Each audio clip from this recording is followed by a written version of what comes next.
ફરીથી આવી ગયા છે તમારા માટે કૃતિન કનેક્ટ નો એક ફ્રેશ એપિસોડ લઈને. તો રેડી છો તમે લોકો આજના કનેક્શન જાણવા માટે? ચલો. ઉત્તરાયણનું ઊંધિયા સાથે, શિયાળાનું વોટર હીટર સાથે, બેબીનું બોર્નવિટા સાથે આ બધા જ કનેક્શન એક્સપ્લોર કરવા માટે હું કૃતિન તમારા માટે લઈને આવી ગયો છું. કૃતિન કનેક્ટ્સ. આ એપિસોડમાં તમને જાણવા મળશે આરજવ ત્રિવેદી વિશેની ઘણી બધી ઇન્ટરેસ્ટિંગ વાતો. તો રેડી છો? કેમ કે અમે રેડી છીએ. તો ચલો પછી એક્સપ્લોર કરીએ. ઇન્સ્ટાગ્રામ સોશિયલ મીડિયા કેટલું જોવો છો? ભાઈ એમાં એવું છે કે મને બહુ જ એનાથી આમ અકરામણ થઈ જાય છે. કેમ? કેમ કે એ છૂટતું નથી. અને બીજું એ કે મને છે ને સોશિયલ મીડિયા બહુ ચોક્કસ રીતે વાપરવું જોઈએ કે આ ટાઈમે કોઈ મૂકવાની, આ રીતે આનું આમ કરો તો આટલા વાગે પોસ્ટ કરો તો આવી રીતે રીચ મળે, એ બધું મારાથી થતું. પણ એલ્ગોરિધમ માટે જરૂરી છે. જરૂરી છે પણ થતું નથી ને ભાઈ. એ તો ઘણું બધું નથી જરૂરી કે ડાયટ કરવું પડે, આ કરવું પડે, એ બધું કરીએ છીએ પણ આ નથી કરવું. પણ એટલે એ વસ્તુ આજકાલ કેટલી ઇમ્પોર્ટન્ટ થઈ ગઈ છે એવું કદાચ. વાત સાચી છે. કેમ કે એ બધી પ્રોસેસ તો એકદમ પ્રોપર લેવલ પર ચાલે છે. એમાં વધારે ધ્યાન આપવાનું મિત્રો કહેતા હોય કે તું આ નહીં આમુક આ કાઢી ના એટલે એ બધું ચાલતું. અને હું બહુ કેરલેસલી પર્સનલી કે મને કોઈ ફરક નથી પડતો. મને ઈચ્છા પહેલા તો એવું હતું કે મને મન થાય ત્યારે હું જે મૂકવું એ મૂકી દઉં. પછી અમુક મિત્રોના સપોર્ટથી એવું થયું છે કે ભાઈ ના અમે તને કહીશું તારે શું કરવાનું. એવું કોણ છે સૌથી એક્સપર્ટ? કોણ છે તમારા ફ્રેન્ડ સર્કલમાં જેને ક્રેક કરી દીધી છે સોશિયલ મીડિયાની ગેમ? મને એવું લાગે છે આરોહી બહુ સ્માર્ટ છે આ બાબતમાં. સોશિયલ મીડિયામાં અરે કડક. એટલે એને બહુ પ્રોપર ખબર છે ક્યાં કઈ રીતે ગેમ ફેરવવાની. માસ્ટરી કરી લીધી છે. પીએચડી. તમારા હિસાબે તમારો છોકરો થશે જ્યારે પણ, તો એને તમે કઈ તમારી ફિલ્મ જોવાનું એવું કહેશો કે બેટા આ ના જોતો ને, બાકી બધું જો? છોકરી પણ હોઈ શકે. હા, કઈ પણ છોકરો ખબર નથી. પણ હું એવું નહીં કહું કે આ ના જોતો. એવું છે ભાઈ. હવે જો અત્યારે તમારું કામ. ના હું શું કામ એવું કહેવાનું? હું ના પાડી છે પહેલા કહેશો. માણસનો સ્વભાવ હોય કે આપણે ના પાડો એ પહેલા કહે. આપણે શું કામ કોઈને ના પાડીએ કે આ ના કરો? કરો જે કરો. તમને પછી અનુભવ થશે કે અચ્છા આ ના કર્યો. એવું બની શકે કે જોઈને પછી કે પપ્પા તમારે આ ફિલ્મ કરવા જેવી નહોતી, તો હું સ્વીકારી દઈશ કે વાંધો નહીં બેટા. તો હમણાં એવું લાગે છે કોઈ ફિલ્મ કરવા જેવી નથી એમ? કરવા જેવી નહોતી આમ એવું કહેવા જાવ તો મને હજુ સુધી એવું કોઈ અનુભવ થયો નથી એકચ્યુઅલી કે બહુ ખરાબ થઈ ગયું આ ફિલ્મ સાથે. કાં તો મને એવો અનુભવ થયો કે તમારી સાથે બહુ ખરાબ થઈ ગયું એવું કે એઝ એન એક્ટર આમ તમારો બરાબર ઉપયોગ ના થયો કે ખોટી રીતે ઉપયોગ થઈ ગયો કે એવું કંઈક? ના હજુ સુધી એક વેબ સિરીઝ જે કરી જે કોઈને જ ખબર નથી એટલે હું બોલીશ પણ નહીં. વેબ સિરીઝ આવી હતી અને એને જતી પણ રહી છે એટલે એની ચર્ચા પણ નથી કરતી. પણ એ વેબ સિરીઝમાં બહુ અમે લોકો હેરાન થયા હતા. અમે મારું એકચ્યુઅલ જુલાનું રૂપ એમાં બિહાઇન્ડ ધ કેમેરા હતું. જસ્ટ બીકોઝ ઓફ એ લોકોનો એટીટ્યુડ અને એ પ્રોડક્શન કર્યું. એટલે સાવ ખરાબ કેવું હોય તમે ઇમેજિન કરેલું એવું હોય. તો કેટલું ટફ થઈ જાય કેમ કે કમિટમેન્ટ છે ને યાર. કે શૂટ તો પૂરું કરવું જ છે. અને એ લોકોને સવારે ઉઠીને એ કામ કરવા જવું એટલે મેન્ટલી કેવું ફ્રસ્ટ્રેટ. અને આવું બોલવું નતું મારે પણ એ લોકોને એ પૂરું કરવા વાળી વાત જ નથી. પૂરું કરવું જેવી ઈચ્છા હતી. એક્ટર્સ ને એવું હતું કે આ પૂરું કરવું પડશે ભાઈ. ક્યાં કર્યો બધા એક્ટર નું ચિંતા થઈ ગઈ. ઠીક છે પણ એ બધું બધી અને એમાં ઘણું બધું શીખવા મળે છે. આવું જે ના કરવાનું કામ તમે કરી નાખો ને એમાં તમને શીખવા બધું કે ભાઈ એકચ્યુઅલી આ નતું કરવા, આ રીતે કર્યું તો શીખવા તો મળ્યું છે. એટલે ખરાબ ના કહીશું. પ્રમોશન ફ્રેન્ડલી છો તમે? કેટલું ગમે છે પ્રમોશન કરવાનું? પ્રમોશન તો બહુ જરૂરી છે ભાઈ. ફિલ્મનું પ્રમોશન જરૂરી જ છે. એવું બે જ કહેતા હો તો ઉમેરેલું એડિટર વાક્યમાં. પણ એટલા માટે જરૂરી છે કેમ કે લોકો સુધી પહોંચાડવી વાતને એ બહુ અગત્યની થઈ ગઈ. કેમ કે જો પહોંચશે અને આપણા ગુજરાતીમાં મને એવું લાગે છે કે 2 અઠવાડિયા લોકો રાહ જોવે છે કે આ ફિલ્મ સારી છે. અરે બટ ઓબ્વિયસ છે કે હું મારા 250 રૂપિયા મારી 4 જણની ફેમિલી છે હું 4 જણને મહિનામાં લઈને નીકળું છું તો એ હું 250 કરીને રૂપિયા નાખું શું કામ? ફિલ્મ સારી છે કે નહીં એ તો પહેલા હું જોઈ લઉં કે નહીં. આપણે કોઈથી દુકાનમાં જઈએ તો પહેલા શું જોઈએ કે આ પ્રોડક્ટ સારી છે કે નહીં, હા. એ એક્સપિરિયન્સ કર્યો છે કે નહીં. આપણે તો હોટલમાં જતા પહેલા પણ આપણા સંબંધીને ફ્રેન્ડને પૂછીએ છીએ કે કેવું છે. હા, તો બરાબર તે જ રીતે ફિલ્મની વાત છે. પણ મને એટલા માટે એવું લાગે છે કે એની ખબર હોવી જોઈએ કે આ ફિલ્મ આવી છે અને આ ફિલ્મનું ટ્રેલર એને જોયું છે. એ જોયું હશે એમાં એને સમજાઈ જશે કે આ ફિલ્મનું ટ્રેલર આવું છે કે જોવા જેવી ફિલ્મ છે. પછી ભલે ને કોઈને પૂછીને જાય, હા. જે માઉથ પબ્લિસિટી પર બીજા અઠવાડિયાથી આપણી ગુજરાતી ફિલ્મો ચાલતી હોય છે ચાલતી એ ભલે બીજા અઠવાડિયાથી થાય, પણ એના માટે પ્રમોશન બહુ જરૂરી છે કે એક બલૂન તમે બનાવો કે જે આ ફ્રાઈડે સમથિંગ ડેટના દિવસે આ ફિલ્મ થઈ રહી છે અને એ દિવસે આ બલૂન ફૂટે અને 4 વાગે પહોંચે નો કે ઘણી વાર કદાચ એવું થતું હોય છે કે સારા કન્ટેન્ટ ઓફકોર્સ લોકો ઓફર કરતા જ હોય, પીચ કરતા જ હોય, પણ એક એ ડરમાં કે યાર કંઈક નવું એક્સપેરિમેન્ટ કરવા જઈશું ને જેટલા નાખીશું એટલા પણ પાછા નહીં આવે, બીકોઝ આફ્ટર ઓલ કોમર્સ પણ જોવાનું જ હોય છે. હા, તો એ ડરથી પણ આપણી પાસે એવું બહુ જ વેરાયટી વાળું ને એ ક્વોલિટીનું કન્ટેન્ટ બહાર નથી આવી શકતું. 100% એવું શક્ય છે? 110%. કેમ કે યાર કોઈ બી માણસ આજે 18 રૂપિયા લઈને કેમ ના બેઠો, પણ એની મહેનત તો છે ને, એનું મગજ કાં તો મહેનત બેમાંથી એક તો છે ને, અને નસીબ છે કશું નહીં. તો એ શું કામ એ પૈસા એમાં વેડફી નાખે? કરેક્ટ છે. એને જ્યાં ખબર છે કે આ ખાડો જ છે તો એ કેમ કૂદે? હા, એટલે હું એમ નથી કહેતો કે આમાં પૈસા નાખો એ ખાડો છે. હું એવું સમજાવવા માંગુ છું કે જ્યાં એક્સ્ટ્રા એક્સપેન્સ આપણે બહાર ફરવા જઈએ તો બી જોતા જઈએ કે ભાઈ આ જરૂર છે આ પૈસા નાખવાની, તો એ માણસ પોતે જોવાનો જ છે જે પૈસા નાખે છે. તો એ કન્ટેન્ટ એવી રીતે બહાર નથી આવી. એ તમારી વાત સાચી છે કે એટલું બધું આપણે યુઝ સાહિત્ય લઈને બેઠા છે. કનૈયાલાલ મુનશી છે, પન્નાલાલ પટેલ છે, એ બધાની તમે વાત વાંચશો ને તો એમાં લખાયેલી ફિલ્મો કોઈ લખી નહીં પડે, લખીને ભણેલી ફિલ્મો છે.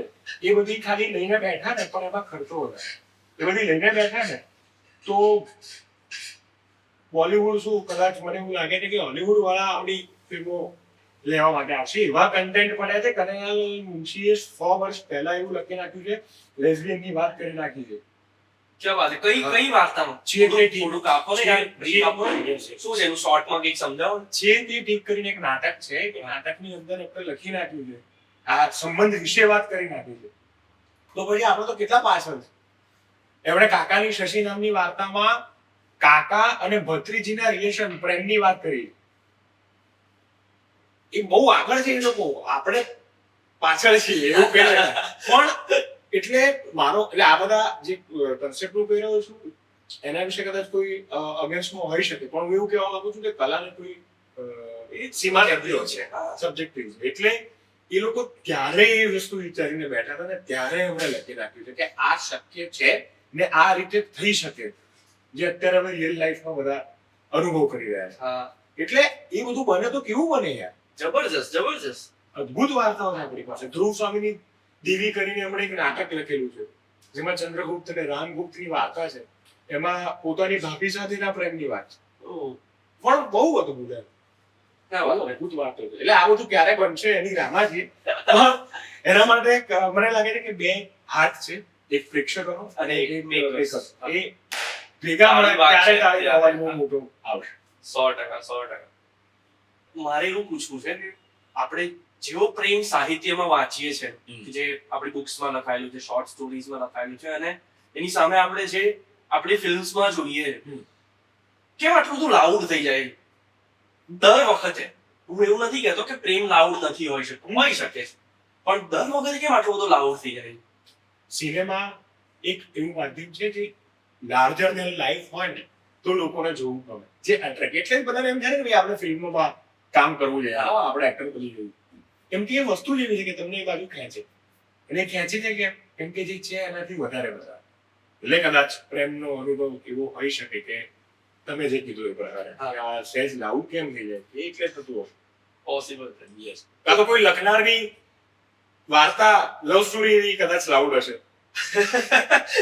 હા, એમને એવી રીતે કેવું હોય 100% બની શકે. તો કરણ જોહર કે અનુરાગ કશ્યપ? અનુરાગ કશ્યપભાઈ. કઈ છે સૌથી best film Anurag Kashyap? Gangs of Wasseypur. શું છે તું એના વિશેનું ફેવરેટ પાર્ટ કહો. ગેંગ્સ ઓફ વાસેપુર મને કેમ આટલી ફેવરેટ છે? કે બધાની ગેંગ્સ ઓફ વાસેપુર સ્ટોરી છે જ. જેવી રીતે સેલિબ્રિટીઝ ને પેલું મીટિંગ શાહરુખ ખાન સ્ટોરી છે ને એવી રીતે બધાની ગેંગ્સો પાસે કોઈ સ્ટોરી છે કે બધાએ કોઈક ને કોઈક અલગ અલગ વિયર્ડ રીતે એનાથી ઇન્ટ્રોડ્યુસ થયા છે અને પછી આમ જોઈને લાઈફ ચેન્જ થઈ ગઈ છે ઓર સમથિંગ. શું છે તમારી સ્ટોરી શું છે? સૌથી પહેલી વાત કે એમાં બધા જ જે એક્ટર લીધે છે અરે જાજરમાં આગળ બે છે. તમે કીધું યાર એટલે એ સૌથી પહેલો તમને આકર્ષનો પોઈન્ટ છે કે યાર મનોજ બાજપાઈ હોય, પિયુષ મિશ્રા હોય, નવાઝુદ્દીન સિદ્દીકી, તમારા યાર મગજ કામ ના કરે એવું પરફોર્મન્સ ચાલતું હોય એમ. એટલે તમે સતત શીખો છો, જેટલી વાર જુઓ ને એટલી વાર શીખો છો કે એક મિનિટ આમાં આ રીતે કરે. એટલે એ એક મજાની વાત. હા. બીજું, હું થિયેટરને બિલોંગ કરું છું, ત્યાંથી ઉદ્ભવેલો જન્મેલો માણસ છું, મારા રૂટ્સ ત્યાં છે. એટલે અનુરાગ કશ્યપ જે અમે લોકો ઘણી વખત કહેતા હોઈએ કે ઝીરો બજેટ પ્રોડક્શન નાટકોમાં, તો એ નાટકની એ ફિલ્મોમાં પણ એનો ઉપયોગ કર્યો છે. હમ. જો વાસેપુરની અંદર તમે સીન તમને કદાચ ખબર હોય તો, જો તમે મેકિંગ જોયું હોય તો, જોયું છે. Yes. એની અંદર નવાઝુદ્દીન સિદ્દીકી પેલા કોર્ટ પર બેઠા છે ને ત્યાં પેલા એમને પકડીને ગળું કાપી નાખે છે, તો હાથમાં બોટલ લઈને લોહીની પિચકારી એ પોતે મારતા મારતા કરે. હવે કેટલી અદ્ભુત વાત છે યાર આ બધી, કે તમારે કોઈ એક્સ્ટ્રા ખર્ચા નથી કરતા, તમે પ્રોડક્શન ફ્રેન્ડલી રહીને તમે એક એવી ફિલ્મ બનાવી રહ્યા છો જે કદાચ ભવિષ્યમાં બોલિવૂડને આગળ કરવામાં આવશે બહુ, તો એ ભણવા માટે કામ આવશે એ ફિલ્મ. એ ભણાઈ રહી છે આજે. હું એમ કહું છું એમ. આપણે મનોજ બાજપાઈ સરે કદાચ કંઈક ઇન્ટરવ્યુમાં કીધેલું કે છોડી દીધેલું અનુરાગ સરે કે ઇતના હે કરો. હા. અને આ એક્ટર માટે બહુ મજાની વાત કે કરલો જે આવે ને, અને એમાં બી પછી ડિરેક્ટરની એ વિડીયો છે કે ભાઈ હા અચ્છા આટલું આટલું છે, હવે આટલું રાખ આટલું કર. હા. એ બહુ અદ્ભુત ઘટના છે. એટલે આવું બધું કરવામાં તો મજા આવે. એટલે અનુરાગ સરની ગેમ છે પાછું. તો ટ્રેલરના શૂટિંગમાં તો મજા આવી ગઈ છે તમને. Yes sir. અભિષેક સર છે ને બહુ નજીકની પ્રોસેસ ફોલો કરે છે કે એ ઓન સેટ તમને એવું નહીં કે તું કર, હા.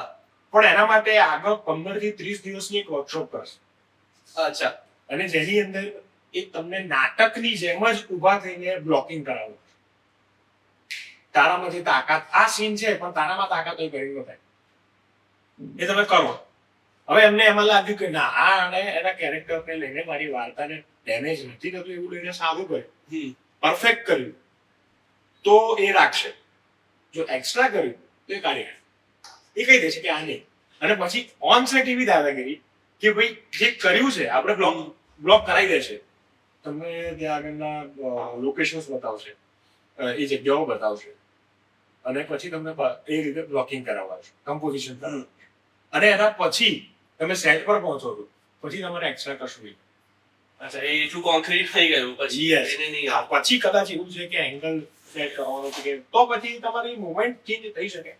રિજિડ એટલા નથી રહેતા, પણ આ બોલવાનું એક્સ્ટ્રા વધારે નથી, કેમ કે એમાં ઘણી વખત એવું થતું હોય છે કે જો એક્ટર સ્માર્ટ ના હોય તો વાતને અને કેરેક્ટર બહુ ડેમેજ ડેમેજ થઈ જાય છે. કરેક્ટ. તમારી લવ સ્ટોરી વિશે થોડુંક કહો. એક ડ્રામા ડિપાર્ટમેન્ટનો છોકરો અને ડાન્સ ડિપાર્ટમેન્ટની છોકરી. યસ.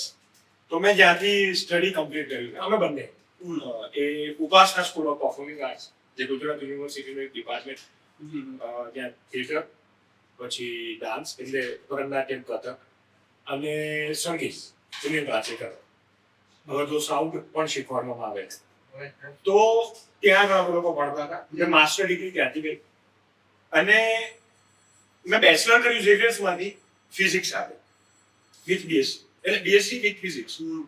પણ માસ્ટર એટલા માટે મેં આમાં કર્યું કેમ કે બહુ ચોક્કસ સમય પછી મને એવું સમજાઈ ગયું કે મારે જે કરવું, હું જવાનો હતો એનએસડીમાં ને એફટીઆઈ બધું બહુ વિચારો હતા, પણ પછી ત્યાં સુધીમાં મારું અહીંયા કામ ચાલુ નીકળી થઈ ગયો હતો. એટલે પછી મેં કીધું કે હવે અહીંયા જ હું ડિગ્રી લઉં, ડિપ્લોમા કરવા એવું મને થયું, અને એ ચાલુ કર્યું ને બહુ બધા સરસ એક્સપિરિયન્સ રહ્યા. ને એની અંદર ડાન્સમાં ભરતનાટ્યમ ની અંદર એ શીખતી હતી, જેનું નામ નીલ છે. અને અમે લોકો ત્યાં પહેલી વખત એકબીજાના પ્રોડક્શનમાં, ફાઇનલ યર સેકન્ડ યર, એકબીજાના પ્રોડક્શનમાં અમે એકબીજાને મદદ કરી. કે એનું જે ડાન્સ નું એમાં મેં સ્ક્રિપ્ટ લખવાની હતી, એ મેં લખી હતી, અને પ્રવક્તા તરીકે મારે બોલવાનું. અને મારામાં અભિજ્ઞાન શાકુંતલ કરીને એક નાટક છે કારીગર, જેનો એક સીન મારે કરાવવાનો હતો. એમાં મેં ડાન્સ, નાટક અને સંગીત બધાને ભેગા કર્યા. આવું બહુ ઓછા લોકો ત્યાં કરતા હતા. એટલે એની અંદર એ અભિજ્ઞાન શાકુંતલની અંદર જે ડાન્સની છોકરીઓ લીધી એમાં એને પણ લીધું અને ત્યારથી અમારું મળવાનું શરૂ થયું. અને પછી લાઈન એક હતી, બહુ નજીકની લાઈન એવા. એટલે પછી વાત કરતા કરતા મિત્રતા ગાળ કરી અને ત્યાં સુધીમાં તો ઓછું છે. અમે છેક સેકન્ડ યર માં એકબીજાનું લખતા. અચ્છા. ફર્સ્ટ યર તો એમ જ ગયું. કેમ કે એવું કહેવાતું હોય કે થિયેટરના છોકરાઓથી દૂર રહેજો. તો ફર્સ્ટ યર તો એમ જ ગયું. અને પછી સેકન્ડ યરના ફાઇનલ પ્રોડક્શનમાં મળ્યા પછી એવું લાગ્યું કે ના બહુ પ્રોપર વ્યક્તિ સાથે મુલાકાત થઈ છે અને વાતો વધતી ગઈ. જેમ જેમ વાતો કરી એમ સંબંધો વધતા ગયા અને પછી ચોક્કસ અમે પ્રપોઝ કરી. વાહ. સૌથી પહેલી ફિલ્મ જોઈ હોય એવી મેમરી કઈ થિયેટરમાં? બડે મિયાં સોની. શાવા? હા. અને મારા ગમતા એટલે મને જે યાદ છે કે મેં આ પહેલી થિયેટરમાં જોઈ ભરૂચમાં જોઈ હતી. મારા માસીના ઘરે રહેવા ગયો અને ગોવિંદા બહુ જ ગમતા એક્ટર. કેમ કે ઇમ્પ્રોવાઇઝેશનનો જે ટર્મ છે એ જો તમારે જાણવું હોય તો તમારે એમની પાસે બેસવું જોઈએ કે તમે એમને કોઈ સિચ્યુએશન આપી દો એ બૂમ પડાઈ દે છે.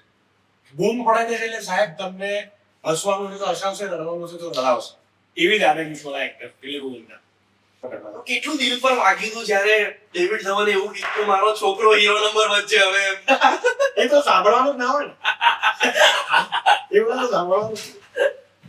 પણ યાર થયું હતું યાર, એઝ અ ગોવિંદા ફેન મને તો હર્ટ થયું હતું યાર. એટલે જો હું એવો માણસ છું કે ઇન્સ્ટાગ્રામ ની કોઈ પોસ્ટ ઉપર કોઈ કમેન્ટ કરે ને તો હું નથી સાંભળતો.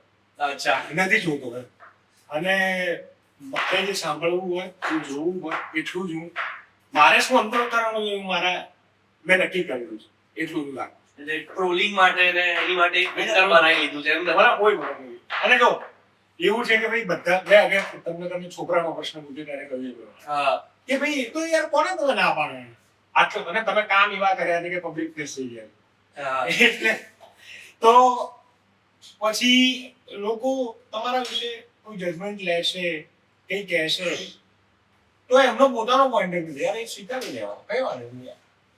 હવે નરસિંહ મહેતાનું એક ભજન છે. આટલું બધું એક્સેપ્ટન્સ ક્યાંથી આવે છે યાર? કેમ કે નરસિંહ મહેતાને સ્વામી વિવેકાનંદ જેવા નાટક કરેલું. ક્યાં વાત છે? શું ભજન શું છે?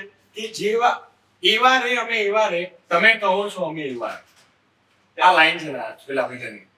છેલ્લા દિવસની કાસ્ટિંગ પ્રોસેસ કેવી રીતે તમને કેવી રીતે કાસ્ટ કરે છેલ્લા દિવસ? બસ એ વખતે જેવી રીતે તમે કીધું કે એટલા બધા ફોલોઅર્સ પણ નતા, ઓડિશન પ્રોસેસ પણ એટલી બધું બહુ એવું બૂમ નતું ચાલતું કે તમને ખબર પડી જાય કે અહીંયા ઓડિશન ચાલી રહ્યા છે ને હવે જાઓ.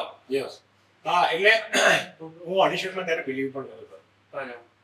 અને જે બધાને જે નાટકો કરતા હશે નવા નવા ઇનિશિયલ લેવલ પર જે લોકો કામ કરતા હશે એ લોકો માટે આવું જ હશે કે ઓડિશન કરેલી કેવી ગઈ કરતા એમને પછી કે નક્કી હોય છે ને એક્ટરો કોલેજ કેટલો દિવસમાં અમે લોકોએ નાટક કરી ફિલ્મ મેં સુંદર ગર્લ્સ હશે ઉપાસના સ્કૂલ ઓફ પરફોર્મિંગ આર્ટ્સમાંથી આઈઆઈટીની અંદર પરફોર્મ કર્યું અને અમારું નાટક ફર્સ્ટ આવે અને એ નાટક અભિષેક શાહ કાસ્ટિંગ ડિરેક્ટર જ્યારે આપણે કાસ્ટિંગ કંપની ચાલુ કરી અને એ નાટક આપણે જોયા પછી એમને બહુ મજા પડી ગઈ મને એને સંજય કે શું અદભુત કેમ કે 2 જણ નાટક અને અદભુત નાટક બહુ સરસ રીતે અમે લોકોએ કરેલું અમને બંનેને પણ ગમતું નાટક છે. એટલે પછી આઈઆઈટી બધું એના 2-4 મહિના પછી એમનો ફોન આવ્યો જ્યારે હું એકચ્યુઅલી એક્ઝામ પ્રોડક્શનની તૈયારી કરતો એટલે મારા અમુક અમારે કેવું હોય કે સંખ્યા ઓછી હોય આપણા થિયેટરમાં બહુ લોકો ના તો એમાં 5-7 જણા હઈએ તો બધા એકબીજાના નાટકોમાં કામ કરતા હોય બધાને સીન વર્ક કરવાના હોય પોતાના નાટક એક્ટ કરવાના હોય કોઈકમાં લાઇટ કરવાની હોય કોઈકમાં મ્યુઝિક આવું બધું ચાલતું એટલે થિયેટર સ્ટુડન્ટ છે એને ખબર છે તો એવું ચાલતું એટલે બધા આવી ગયા અને મને ફોન આવ્યો કે તારે ઓડિશન આપવા આવવાનું. હવે એક તો હું ઓડિશનમાં બિલીવ ન હતો અને ફોન આવ્યો અભિષેકભાઈ એટલે મેં આ તો જોવું જ પડે યાર કેમ કે તમે કયા વ્યક્તિ સાથે વાત કરો છો એ બી તમારે જોવું પડે અને અભિષેક સરે કહ્યું કે તારે આવવાનું જ છે કેમ કે આ એવી ઘટના છે કે એમાં કેમ કે મારું જે કેરેક્ટર હતું ને હર્ષુલ કુમાર હા એ પ્રકારનું સેજ દુલાનું કેરેક્ટર એવું ગયો ત્યારે કબાના કરીને એક કેફે હતું સિંધુ ભવન સિંધુ ભવન આ સિંધુ ભવન નતું જે હતું જે છે અત્યારે એટલે અમે ત્યાં ગયા મને પહેલાથી બધા લગભગ જે ડાયલોગ આપ્યો એ એક રાજુ કરીને કેરેક્ટર કે જે વિકીનું ઓડિશન બધાને કહેવાય બધા એ આપ્યું એ પત્યું પછી બહુ સરળ રીતે મને એટલું કીધું કે એક કામ કર હવે આ નહીં આખો આમ કર કીડી સર બેઠા કીડી સરે કીધું કે આખો આમ કર આવું કર આવું કર અને હું કોણ એટલું બોલ એટલે જુલાન પછી એપિક ડાયલોગ છે ખોટું લાગ્યું એ ડાયલોગ મારી જોડે બોલાવે અને એ ડાયલોગ મેં બોલ્યો પછી મને કીધું તો કેટર જા હવે મારે તો ત્યાં નાટકની પેલી ચાલતી હતી પાછળ જે ટેન્શન ચાલે છે એટલે પેલું કેમ કે બતાવો હા, એ બધાને હું કહી ના આવ્યો કે તમે ચાલુ નાખજો હું ફટાફટ આવું હા. અને મેં સર હું સર હું જાઉં હું ક્યાં પતી ગઈ હું પતી હું કે હા હું જા હું કર એમાં એમણે મને પેલું માનસુર કુમારનો એક મોનોલોગ બી કરાવડાવ્યો અચ્છા હા પછી હું ગયો અને બીજા કે ત્રીજા દિવસે સરે મને ફોન હા કે ભાઈ તું સિલેક્ટ છે આ રીતે આ તારીખે ફિલ્મ ચાલુ થાય કે તારે હું કીધું, કશી ખબર જ ના હોય તમને યાર અને તમને પહેલા તો એવું હોય કે ઓડિશનમાં તમે સિલેક્ટ જ ના થાવ ને એમાં તમે સિલેક્ટ થઈ જાય અને એમણે કીધું કે 5 ભાઈબંધોની આવી રીતે 4 ભાઈબંધોની વાર્તા છે ને એમાં એક ભાઈબંધ છે એ તું જ મેં કીધું તમને શું લાગે કે કરું કેમ કે દુલાનું પાછું કેરેક્ટર કેવું ચેલેન્જિંગ હતું હા જેટલા સીન છે એ બધામાં એ છે પણ આના ડાયલોગ્સ આખા સીનની અંદર એક કે બે જ છે એ સાયલન્સ જ એના ઇમ્પેક્ટ આપી રહ્યા હતા કે દુલો છે એની પ્રેઝન્સ ખાલી તો એક્ટર તરીકે તમારા માટે બહુ ચેલેન્જિંગ છે કે તમે કશું જ નથી કરી રહ્યા પણ તમારી હાજરી ઇમ્પેક્ટફુલ ઓડિયન્સ પર થાય છે કે નહીં ને એ જ ચેલેન્જ મેં એક્સેપ્ટ કરી કે હું કરી શકું છું કે નહીં અને કર્યું અને પછી તો કેડી સરે લખ્યું એવું ડિરેક્ટ એવું કર્યું અને અભિષેક ભાઈ વિશ્વાસ બેસાડ્યો પછી તો પડી ગઈ હતી ને પછી તો હું થયું છે ક્યાં વાત હે. અને દુલો તો એટલે એવું હતું એનો ડાયલોગ ગાળ કેન્સલ થઈ ગઈ હતી ખબર છે એક Yes. વર્ષ માટે કે ગાળ આમ થોડી બોલવાની હોય થોડી બોલવાની. આ ઇમોશન થી પાસ તો થઈ જઈએ છે આપણે સામે વાળા આમ માની લે છે લાગી જાય છે એને તો એવું જ બોલી જવાનું યસ એ વસ્તુ બ્રેક કરવી પછી કેટલું અઘરું હતું ના હજુ બી એક ચાલે અત્યારે દુલો દુલો દુલો એવું બહુ થઈ ગયું હતું નહીં હજુ પણ હા છેલ્લો દિવસમાં જેટલા બી લોકો હતા કે છે એટલે એ વખતે એમાંથી અમારી સાથે જેટલા બી અમે બીજી ફિલ્મ માટે પ્રમોટ કરવા જઈએ અમને હજુ પણ બધાને બધાએ સ્વીકારવા વાળી જ વાત છે આ. હા એ જ નામને બોલાવે તમને એવું લાગે છે કે છેલ્લા દિવસ પછી તમારી સાથે જેમને તમારા મિત્રોએ શરૂ કર્યું તો એમને આજે થોડું વધારે એપ્રિસિએશન મળે છે તમારા કરતા કમ્પેરિઝનમાં કરવું ના જોઈએ પણ if કરવું તો ના જો હું કમ્પેરિઝન નથી કરતો લોકો તો કરે હા. કેમ ના કરે પોઈન્ટ એવું છે કે આવું મને હમણાં વચ્ચે બી જલસોમાં નિશેષ સરે બી આ જ ક્વેશ્ચન મને એવું લાગે છે કે દરેક જણ પોતાનું એક નસીબ લઈને આવે છે દરેક જણ પોતાની એક ચોક્કસ જગ્યાએ પહોંચવાની લિમિટ લઈને આવ્યું હોય છે આપણા હાથમાં છે માત્ર ને માત્ર પ્રયત્ન અમે કોલેજમાં એવું એક સ્લોગન જેવું બનાવ્યું કે કોઈ બી હોય કોઈ છોકરો કોઈ છોકરીને રિલેશનશિપમાં લાવવા માટે પ્રયત્ન કરતો હોય કે સિરિયસલી કે કઈ બી કરતો હોય કે કેટી આવ્યો અને પાસ થવાનું તો અમે એક સ્લોગન બનાવ્યું પ્રયત્ન is the part of life અને આના ઉપર જ અમે લોકો ચાલતા મજાકમાં હતું પણ એક તમે જો બહુ આમ બેસીને વિચારશો તો બહુ સમજો. છે હા પ્રયત્ન is the part of life તમારા હાથમાં આ જ છે તમે બીજું કશું નહીં કરી શકો શું કરી શકો એટલે હું એવું માનું છું કે જે જ્યાં પહોંચ્યું હોય ત્યાં અને મારા માટે એ પણ મેટર કરે છે કે કોણ આગળ છે કોણ પાછળ છે જો કમ્પેરિઝન કરે છે તો એ કમ્પેરિઝન કરનાર વ્યક્તિ પણ કોણ છે કોણ છે હા. કેમ કે એણે બી શું કર્યું એ વિચારવું પડે ને એટલા માટે થઈને મને એવું નથી લાગતું કે કોઈ આગળ છે કોઈ પાછળ છે બધા પોતાના એક ઝોનમાં પોતાના એક યુનિવર્સમાં કામ કરે છે જેમાં જ્યાં જેને જેટલી સક્સેસ મળવી જોઈએ એટલી મળતી હશે અને જે ચોક્કસ જગ્યાએ મારે પહોંચવાનું મને જે મેં કીધું ઇમેજિન કર્યું જે મેં વિચાર્યું છે ત્યાં પ્રયત્ન જે એ દિશામાં જ છે કદાચ પ્રોપર રહેશે આળસ નહીં કરું તો પહોંચી જઈશ એટલે આગળ પાછળ તો ઠીક છે જોઈએ ક્યાં પહોંચે. કે કદાચ એ લોકો આગળ લાગતા હોય અને હોય તો ભાઈ એમના નસીબ છે. અને આપણા તો બધા અમે બધા તો બહુ અદ્ભુત મિત્રો છે.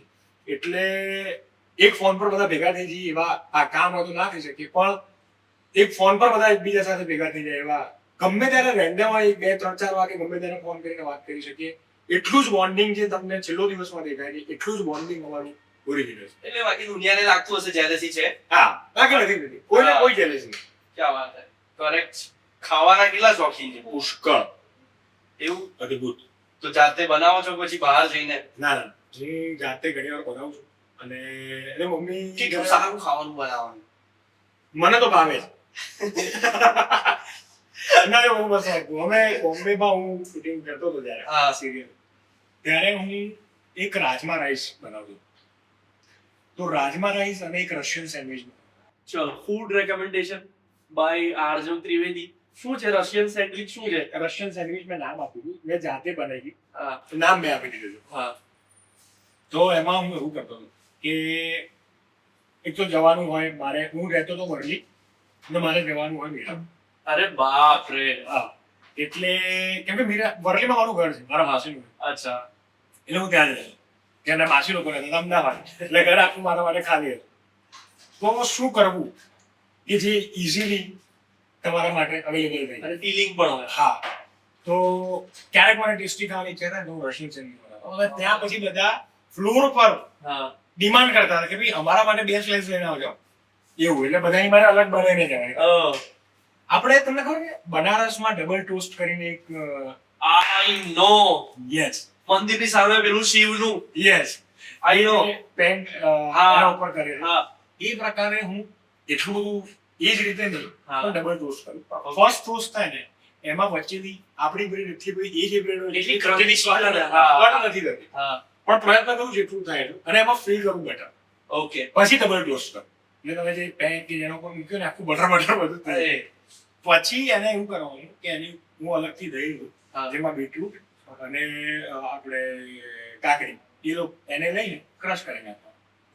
મરચા 2-4 તમારે જો તીખું કરવું હોય તો. હા. સોલ્ટ અને પેરી પેરી આટલો મસાલો કરીને દહીંમાં તમારે પેલો આમ કરવું વિસ્ક કરીને. જો પાણી આવી ગયું અને એ બ્રેડ ઉપર પછી એને લેયર બનાવી દે. ઓકે. ચીઝ સાથે ખાવ તો ચીઝ સ્લાઇસ મૂકી દો.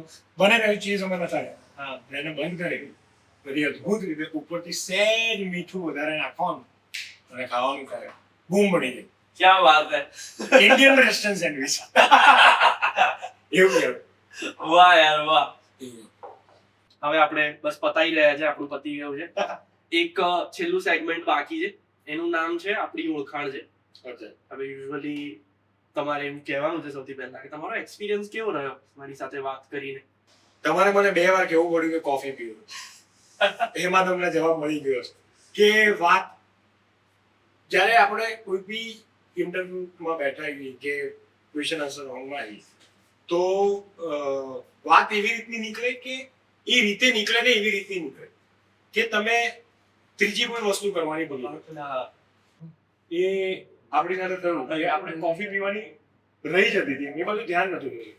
તો એ ઇન્ટરેસ્ટિંગ મજા આવી તમારી સાથે વાત કરવાની અને સરસ આપણે અમુક મુદ્દાઓ જે કાઢ્યા ખાવાની વાત ખાસ કરીને કાઢી એ બહુ સરસ કાઢી અને ક્યાંક કદાચ કોઈને અમુક પ્રશ્નો મને કોઈ પોડકાસ્ટમાં કે ઇન્ટરવ્યુમાં નહીં પૂછ્યા એવા પ્રશ્નો પણ તમે 2-3 લઈ લીધા. Which is good. મજા આવી. Thank you so much. તો હવે તમારે આ કેમેરામાં જોઈને એવું કહેવાનું છે કે તમારા એવા કયા ભાઈબંધ છે, તમારી એવી કોઈ ફ્રેન્ડ છે ઇન્ડસ્ટ્રીમાંથી જે મારી સાથે આ ખુરશી પર એટલે મારી સામે બેસશે તો એને પણ આવી જ મજા આવશે. તમારે આવી રીતે બોલવાનું છે કે XYZ હું તારી ઓળખાણ કૃતિનને આપું છું, તો એને આવીને મળજે, તને મજા આવશે ઓર વોટેવર. ઓકે, તમે કમ્પ્લીટ કરી શકો. શું હું કહીશ કે સંજય ગલસર કૃતિમભાઈને આવીને મળો તને 110% મજા આવશે અને કૃતિમભાઈને તારા કારણે વધારે મજા આવશે એ મને ખબર છે. એટલે સંજય ગલસરને હું કહું છું કે તમે બહુ જલ્દી બોલાવો. 100%. થેન્ક યુ સો મચ અરે મારી સાથે કનેક્ટ થવા માટે. એકવાર શાઉટ આઉટ આપી દો. આપણી ચેનલનું નામ છે શાઉટ આઉટ ગુજરાત અને આ શોનું નામ છે કૃતિન કનેક્ટ. ભાઈ ઇન્ડસ્ટ્રીથી લગતા કે તમે એવું ઈચ્છતા હો કે અમુક માણસો કે જેની લાઈફમાં તમારે ડોક્યુ કરવું છે જીવનમાં તમારે જાણવું છે તો શાઉટ આઉટ ચેનલને ફોલો કરવાનું shout out Gujarat. Shout out ગુજરાતને તમે ફોલો કરવાનું ના ભૂલતા અને બીજું બધું સબસ્ક્રાઇબ બી કરી લેજો, લાઈક કરી લેજો, જે કરવાનું એ બધું કરી લેજો અને એમના સુધી પહોંચી જજો ઇન શોર્ટ. બસ, અને આ વિડીયોનો બેસ્ટ મોમેન્ટ તમે નીચે કમેન્ટમાં કહો તમને કયો લાગ્યો એમ, એન્ડ આરજવભાઈ એમાં તમને રિપ્લાય કરશે. યસ અને ના કરો તો ખોટું ના લાગે. ના, અરે ખોટું લાગે તો